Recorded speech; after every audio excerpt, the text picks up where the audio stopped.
Salut à toutes et à tous et bienvenue dans 360 degrés sport sur Horizon Web TV. Aujourd'hui, on va parler des compétitions continentales avec la participation de nos clubs dans la Champions League, mais également la Coupe de la Confédération africaine. Il y aura également un sujet sur la Coupe arabe où l'Algérie débutera ce mercredi la compétition et essaiera de garder le sacre acquis en 2021. Il y aura le face-à-face avec Moumen Aïtrassi. On parlera de tout ça dans quelques secondes. Restez avec nous. Bienvenue à tous à nouveau, donc le face-à-face de 360 degrés sport aujourd'hui avec Moumen Aïtrassi. Salut Moumen. Salut Fethi, bonsoir à tous les auditeurs. Et spectateurs sur les réseaux, puisque le podcast est diffusé sur YouTube et sur les réseaux de Horizon. Moumen, on va parler aujourd'hui de deux sujets. Tout d'abord, les compétitions continentales qui ont eu lieu cette semaine avec nos représentants, les clubs algériens, mais également la Coupe arabe qui a débuté ce 1er décembre avec déjà une surprise, le finaliste, la Tunisie, qui a chuté lors de son premier match. Mais on va commencer par la Ligue des Champions. Ligue des Champions, j'ai choisi pour le Mouloudia le titre de compétition qui dit « Bravo le Mouloudia ». Pourquoi bravo le Mouloudia? Parce que Mamelody Sundowns n'avait jamais, ils avaient plutôt toujours gagné leur match en Algérie. Oui, effectivement, ils ont même corrigé le CL Belouizdad il n'y a pas longtemps. Donc je pense que le titre il est pas mal choisi. Je pense que maintenant, dire bravo, c'est un semi-échec à domicile, un point nul. C'est-à-dire, ne fait pas vraiment, franchement, les affaires du Mouloudia d'Alger. Ceci dit, je pense que même sur la production, on peut le valider comme titre. Je pense que c'est bien, mais...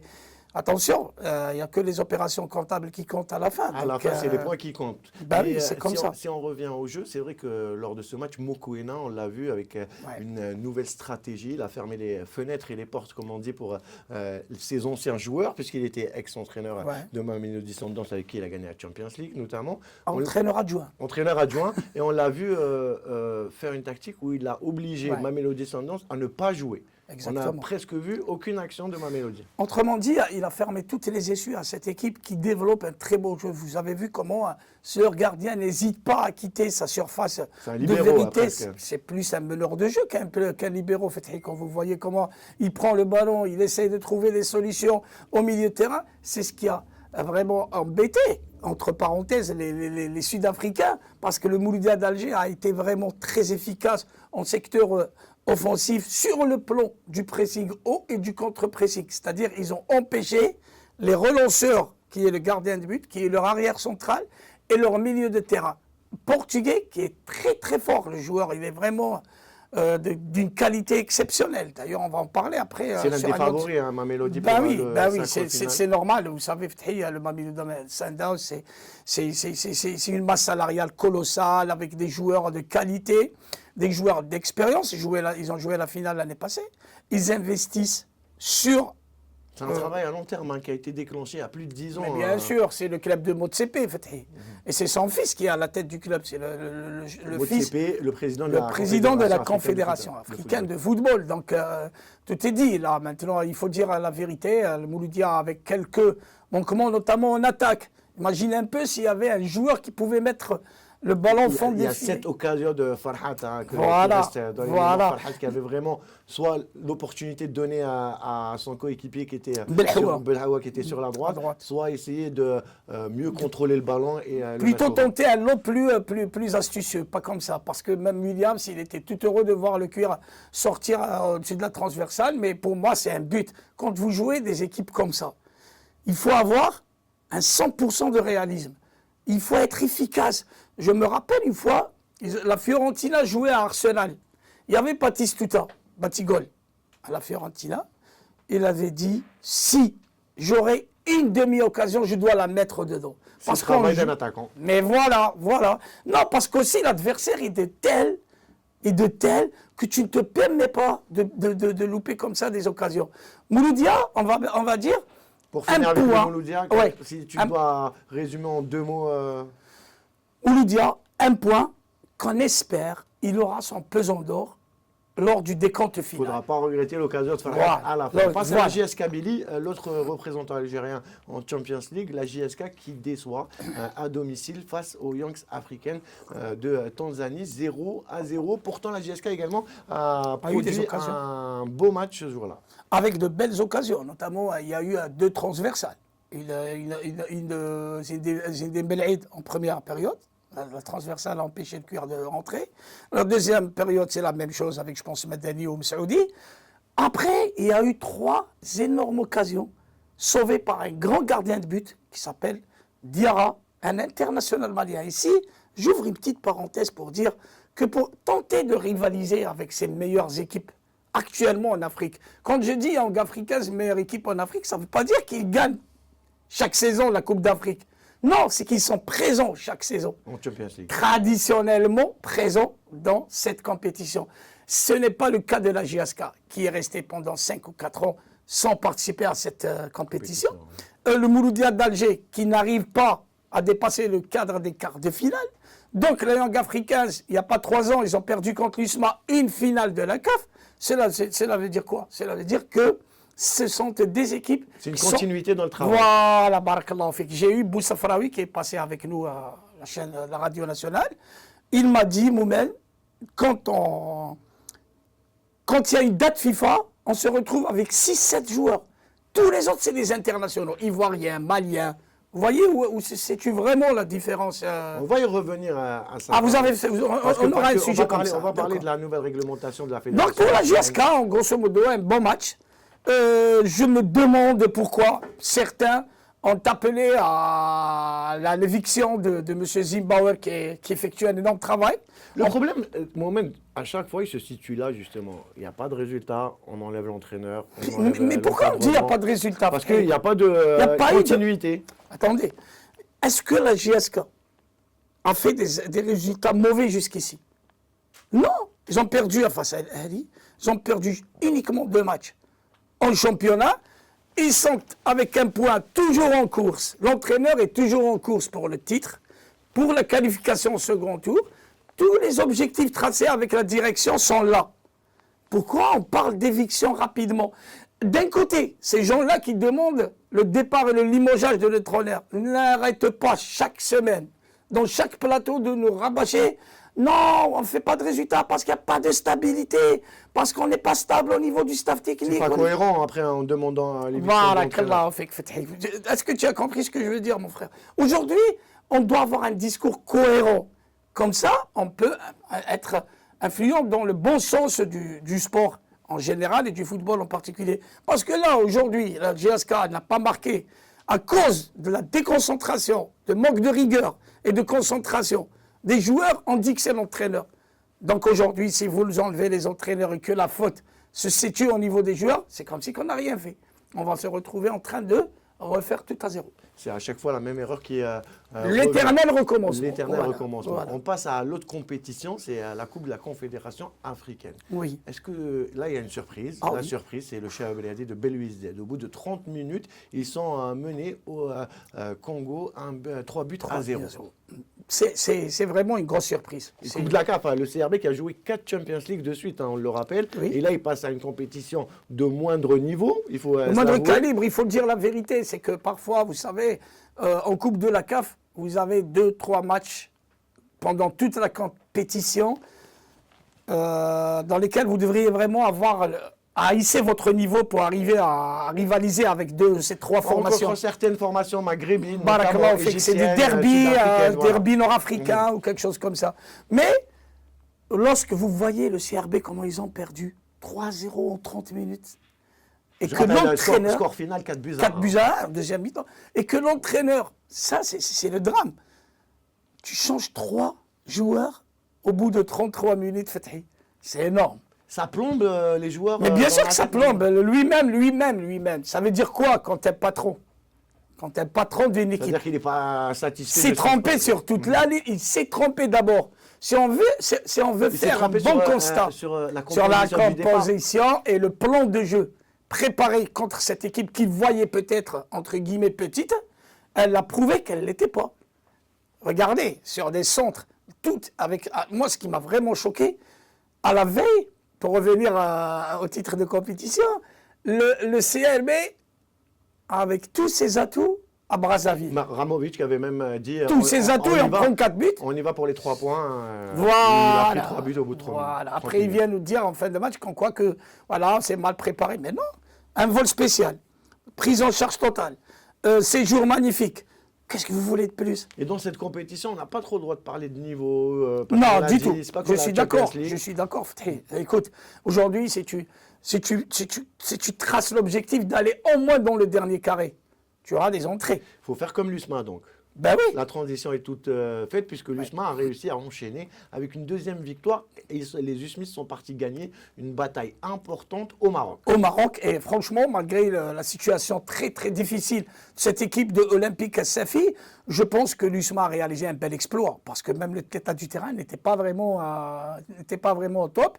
Et puis l'enjeu de cette rencontre, il fallait dire que c'était un derby. Un derby n'est jamais gagné d'avance. Il y a toujours des paramètres extra-sportifs qui peuvent influencer le rendement de l'équipe. L'USMA, elle s'est bien préparée. Elle est revenue avec les 3 points. Elle est seule en tête de son groupe. Elle a mis, on va dire, un pied en quart de finale. Ils ont assuré l'essentiel avec ces 2 victoires. On va résumer tout ça puisque... Mais malheureusement pour l'USMA, si tu me laisses juste, malheureusement pour l'USMA, on parle du départ de Benchira. Il est mal à l'aise. C'est l'éternel recommencement. C'est l'éternel recommencement avec Benchira. Il repart. Mais c'est incroyable. Je t'aime moi non plus avec les supporters. Voilà. On avait titré ça la semaine dernière. Il y a toujours une histoire entre Benchira et les supporters. Et Fethi, tu as bien vu le dernier match au 5 juillet, ils ont gagné contre le San Pedro ivoirien. Il y a eu des insultes. Mais c'est incroyable. On ne peut pas reprocher grand-chose à un entraîneur qui gagne. Il marque 3 buts, il prend 3 points, il prend la tête du classement. Mais c'est quoi ça? C'est depuis 6 matchs. 6 matchs, il a fait 1 match nul et 5 victoires de série. En plus, je pense que les supporters mélangent entre les 2 compétitions. Le championnat est une chose. Et quand on joue à l'international, il faut pousser l'équipe pour que... Non, je pense que, comme tu l'as bien titré, je t'aime non plus, et c'est encore l'erreur de Benchira, je pense, c'est un humble avis, le fait d'être revenu. Le fait d'être revenu... On va tarder un peu dessus. Parce que c'est important, l'instabilité, ça tue. Il est revenu cette fois. Il est revenu, c'est lui qui a pris la décision en son âme et conscience de revenir à l'USMA. Il sait très bien ce qui s'est passé la saison dernière. Ouais. Cette fois, moi je pense qu'il n'a pas le droit de dire « je ne supporte pas l'ambiance », parce qu'il savait très bien à quoi s'attendre. Mais je suis entièrement d'accord. On peut commettre des erreurs aussi dans la vie. Vous voyez, vous prenez un train et vous vous rendez compte que ce n'est pas la bonne destination. Tu ne vas pas le prendre 2 fois après, Mohamed. Je suis d'accord. Tu descends du train parce que tu l'as pris. Tu l'as pris. Tu dedans. Tu sais que ta destination ne t'emmènera pas où tu veux aller. Il vaut mieux descendre au premier arrêt. Tu as compris, Fethi? Lui, il veut ça. Mais moi, je lui reproche, comme toi d'ailleurs. Voilà. Pourquoi tu es revenu dans un environnement hostile. Il faut dire ça, c'est le mot, c'est hostile. Parce que dès son arrivée, pratiquement... On rappelle, on parle de la relation avec les supporters. On parle certains supporters. Il faut préciser, pas tous les supporters. Complètement. Parce qu'on ne parle pas de l'administration. Non, du tout. Au contraire, ils l'ont ramené. Qui sont avec lui, ils font tout pour le maintenir. Et on parle même des contacts avec Amrani, avec d'autres. Donc le divorce est pratiquement consommé. Est-ce que... Je l'espère bien pour cette équipe de l'USMA, parce qu'il y a besoin vraiment de stabilité. Bon, mais pour terminer avec les compétitions continentales, on a posé la question, on va l'écouter tout de suite au journaliste de JLFM, Bilal Barkia. Est-ce que vous pensez que la FAF a plombé la participation de nos clubs cette année après les nouvelles réglementations? On va écouter Bilal Barkia, on revient.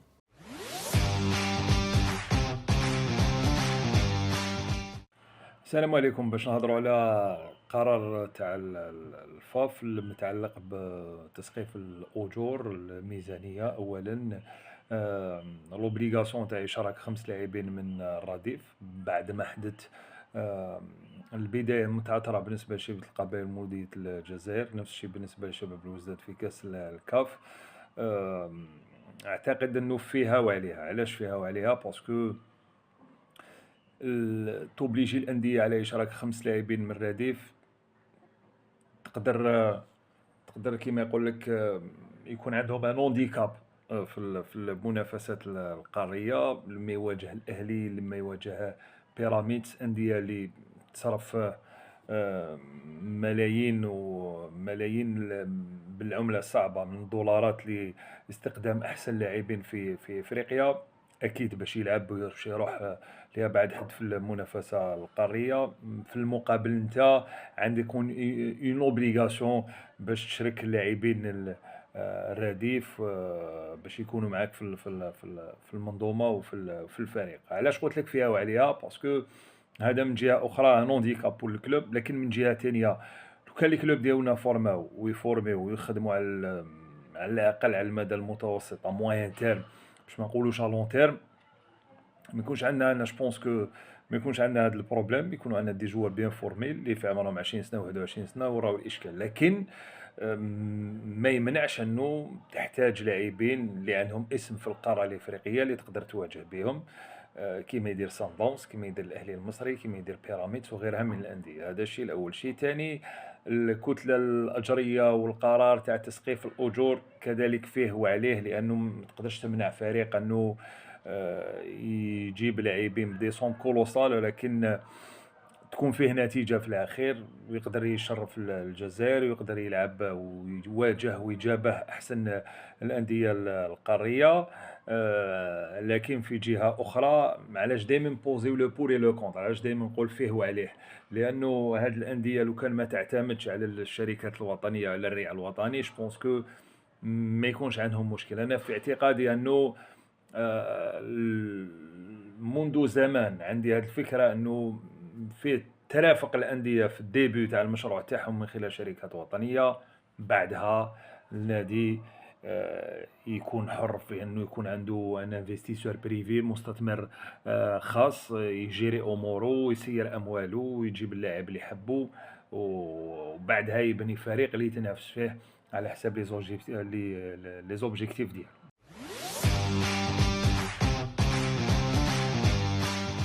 Donc voilà, Moumen, on a écouté Bilal Barkia, journaliste à Jil FM. Pour lui, c'est ni oui ni non à la question. Bah écoute, je salue notre ami Bilal Barkia, qui est vraiment un connaisseur. Et je tiens à dire que je serai d'accord avec lui sur le premier chapitre, où il peut dire que c'est vrai qu'en dressant comme ça des lois qui peuvent, peut-être, on ne va pas dire plomber, c'est un peu trop, plomber non, mais on peut dire que ça a vraiment perturbé l'intersaison.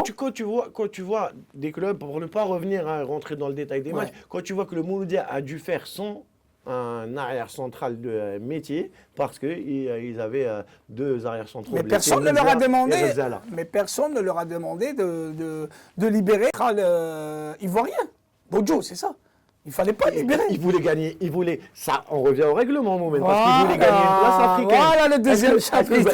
C'est ça, c'est pas une seule loi. D'abord, il y a la loi des licences africaines. Voilà, alors que normalement, le club, il a envie de recruter. Regarde, le meilleur championnat du monde, c'est lequel? Voilà. C'est la première ligue. C'est la première ligue, ouais. Des fois, tu trouves dans un club un seul anglais. Oui, c'est vrai, effectivement. Pourtant, et là, tu développes ce que j'avais en tête à dire sur le second chapitre. C'est-à-dire, sur le premier chapitre, on ne peut pas dire plombé, mais ça a perturbé. Ça a perturbé le recrutement, l'intersaison, la gestion des joueurs. Quand tu m'obliges à faire jouer des jeunes. 5 jeunes de moins de 20 ans. 400 minutes ou combien? 400 minutes, c'est ça. Mais c'est incroyable. Quand as un jeune mais comment tu peux jouer contre l'Ali comme ça? Comment tu peux jouer contre les Young Africans? Regarde, Mokoena a trouvé des qualités en Ben Hawa qui est jeune. Par exemple, fait jouer. Mais il pouvait. Si tu as un joueur de 15 ans, tu es entraîneur, tu as un joueur de 15 ans, c'est un crack, tu ne vas pas le faire jouer. Mais si, mais sans imposer cette loi. Exactement. Donc cette loi, elle n'a pas lieu d'être vraiment obligée ou exigée pour les gens. Il faut travailler sereinement. Il ne faut pas faire... C'est bien les économies, plutôt, j'allais dire les économies de bout de chandelle, ça n'amène à rien. Ça n'amène à rien du tout. Avec le plafonnement des salaires. Parce qu'il y a des gens, voilà, plafonnement de salaire, 5 licences, 2 Africains, 3... Mais c'est quoi ça? Parce que quand je vous dis qu'un Africains, ils ont 15 internationaux, c'est énorme. Quand je vous dis Sundowns a 13 internationaux, ça veut dire quoi internationaux? C'est des joueurs bien payés. Ils ne peuvent pas y aller dans un autre club parce qu'ils sont engagés avec ma mélodie aux Young Africans parce qu'ils sont bien payés. El du Caire, le Far Rabat. Tu dois rivaliser avec ces gens-là comme ça, avec des politiques à-dessous. Tu ne peux pas. Après, là où Bilal a raison. Attends, oui. Mais il y a un problème. Si on ne peut pas vraiment investir sur ça, alors attendez, l'argent que l'État donne à ces clubs-là, moi je te donne l'argent, Fethi. Je t'exige à ce que tu fasses un centre de formation. Je t'exige à ce que tu consacres une bonne partie de cet argent. Entre guillemets, c'est ce qui était prévu dans le cahier de charge du professionnalisme. Moi, je ne l'ai pas vu. Je ne l'ai pas vu. Ce que les gens ont dit. Écoute, tout ce qui n'est pas, tout ce qu'on ne peut pas matérialiser, d'accord? On ne peut pas dire qu'on a exigé, on a fait. Non. Parce que c'était dans le cahier de charge. Mais ils ont exigé. Le cahier de charge, après, ils les ont pas obligés. Je ne parle pas de toi. Je ne parle pas de toi. Je parle de ceux qui laissent croire qu'il y a des... Non, la loi, elle est faite pour être respectée. Pour être appliquée. Appliquée, respectée. Si tu ne l'appliques pas, tu n'arrives pas, ça veut dire qu'elle n'existe pas. Voilà. Aujourd'hui, je le répète, si ces clubs-là peuvent rivaliser, c'est par rapport à certains paramètres, aspects qu'on ne peut pas maîtriser. Tu peux avoir la GSK championne d'Afrique, mais est-ce que vraiment ça reflète le niveau de notre championnat? Ça sera. Est-ce que vraiment ça va le refléter? Je ne pense pas. Je ne vais pas dire miracle, mais comme tu l'as dit, un match ne ressemble jamais à un autre. Après, la vérité du terrain, elle peut changer. C'est autre chose. Et justement, la vérité du terrain peut changer. On va passer directement à la Coupe arabe qui a débuté ce 1er décembre. Et avec une première surprise, Moumen. La Coupe arabe, que je rappelle, c'est l'Algérie qui est détentrice du trophée remporté en 2021 à Doha au Qatar, là où ça se passe encore une fois, cette deuxième édition de la Coupe arabe, sous l'égide de la FIFA, je le rappelle, parce qu'elle existait déjà, mais maintenant elle est sous l'égide de la FIFA depuis 2 éditions. La Tunisie, finaliste face à l'Algérie, deuxième donc, de la Coupe arabe 2021, a perdu son premier match. Oui, c'est une grosse surprise, pour certains. Pour d'autres, ça pourrait être une confirmation de ces équipes comme l'Irak. Attention, l'Irak est avec nous dans le groupe, comme la Syrie, qui ne cesse de faire des progrès avec des entraîneurs étrangers, qui ne cesse de faire injecter de l'argent pour, c'est-à-dire vivre des moments de joie comme celui vécu aujourd'hui par la Syrie. Imaginez, avec tout ce qu'ils ont vécu, les Syriens, nos frères syriens, cette victoire, j'ai vu quelques images tout à l'heure. Face à la Tunisie, l'un des attention, j'arrive. Quand vous voyez la Tunisie, avec quelle équipe elle est partie, avec quel entraîneur elle est partie jouer ses chances. C'est avec Tarabelsi, c'est l'entraîneur de l'équipe nationale A. C'est la moitié au plus, pratiquement les qui évoluent en A. Qui vont jouer la CAN, n'est-ce pas? Aujourd'hui, tu vois une défaite. L'Algérie avait fait cette erreur de faire jouer en 2021, effectivement. Est-ce que c'est pas une erreur justement? Bon, moi perso, j'aurais aimé par exemple que des joueurs, sans vraiment les jeter dans le charbon, il faut les laisser jouer à leur guise, maintien de forme. Moi, quand j'ai Aouar, Bounedjah, Mahrez, ils seront pendant 1 mois sans entraînement. Qui auraient pu au moins participer à quelques matchs. Les championnats arabes, ils sont à l'arrêt, Fethi. Ils sont à l'arrêt. Arabie Saoudite, Qatar, les Émirats, tout le monde est à l'arrêt. Et comment tu vas faire avec ces joueurs qui sont sans compétition, sans entraînement collectif? Là, on est passé à la CAN, on a pris un autre Voilà. sujet, donc, à mon avis, il faut vraiment s'attendre à de grosses surprises. Parce que là, les Arabes, nos frères Arabes du Golfe, comme ça, de l'Arabie, du Golfe, prennent déjà 3 points face à la Tunisie, alors qu'on donnait les Arabes de l'Afrique du Nord archi favoris pour le sacre final. Donc attention, déjà l'Algérie t'avertit avant son match face au Soudan. Merci Moumen, on se retrouve la semaine prochaine déjà pour parler des 2 matchs puisque la sélection nationale jouera ce mercredi et samedi prochain. Donc on sera ensemble avant le 3e match et on aura l'opportunité d'analyser les 2 premiers matchs des hommes de Bogala à Coupe arabe. Merci Moumen. Avec plaisir, merci beaucoup. Merci à toutes et à tous, on se retrouve la semaine prochaine.